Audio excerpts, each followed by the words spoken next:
All right, let's bring in Marine Corps veteran and senior fellow with the London Center for Policy Research, Jessie Jane Duff. Hey, Jessie Jane, are you suspicious of the timing of today's Cohen testimony?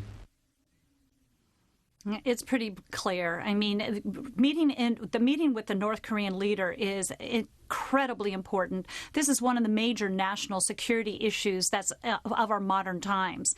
And for them to put Cohen in front, a guy that's already a felon, going to prison, who's already lied in front of Congress, was their last gasping ditch effort to try to distract from the president's successes. I just find it reprehensible that, you know, when something this important, that we're talking impacts military personnel that are currently based in South Korea, impacts our military that's down in Japan, based there, people in Guam who could be hit by one of these intercontinental ballistic missiles, is basically saying, no, let's talk to the sleazeball who was his attorney who's throwing everybody under the bus, including the kitchen sink, just to save his own hide and dignity so he could sell a future book. I don't know what the issue is here, but when it's something this important that impacts American lives from what we're calling a life and death situation, not the Green Deal that Cortez wants us to believe is life and death. We're talking about a man who could potentially strike if things don't go well. Not too much has come out of Trump's meeting with Kim. They had a private dinner for the most part. There were some media involved, but the president did have this to say. Let's take a listen.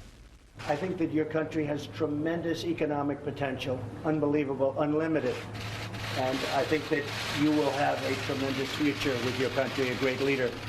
And I look forward to watching it happen and helping it to happen. And we will help it to happen.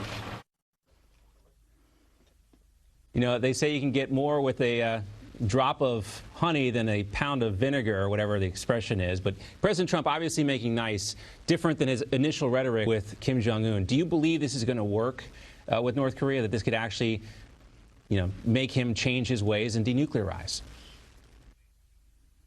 Well, what I believe is probably irrelevant. What I'm looking at on this right now, number one, we haven't seen any missile testing in 15 months. This is one of the longest periods of time that we see aggressive action by North Korea. That's the first thing.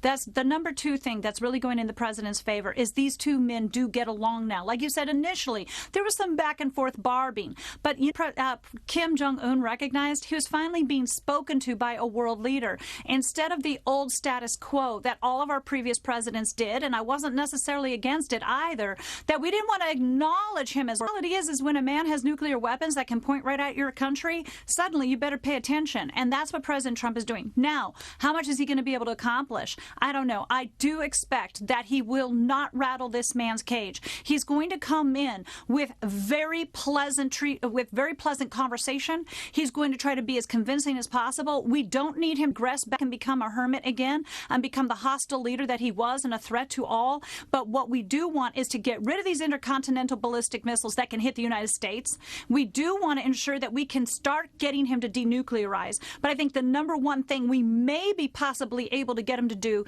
is end that right there will remove his army from the borders near South Korea. They're only 25, 30 miles away from Seoul, plus million people that could be basically hit at any time by one of their. Also allow South Korea. If we can get a few of these things in play, we might see some success, but we're on the right track compared to what we've seen over the last, 40, 50 years. One of the criticisms of this trip is that President Trump is not doing enough to address the human rights atrocities that North Korea commits. Amnesty International put out a statement that reads, quote, President Trump has disregarded the human rights of North Korean people to gain favor with Kim Jong Un. His silence in the face of relentless and grave human rights violations has been deafening. Is that fair criticism? It's absolutely fair criticism from one perspective. The human rights violations in North Korea, China, Iran, Saudi Arabia, we can list a litany of countries. But what we must get accomplished is one step at a time. You want to douse this man with every single criticism, talk about the gulags, talk about the authorization. They literally have a designated number of haircuts they can have, and quite obvious by Kim's because he won't change it. You know, that would be one thing I'd hope would come out of this. Even if he did the Trump sweep over, I'd be kind of cool with that. Anyway, back onto a more serious matter here.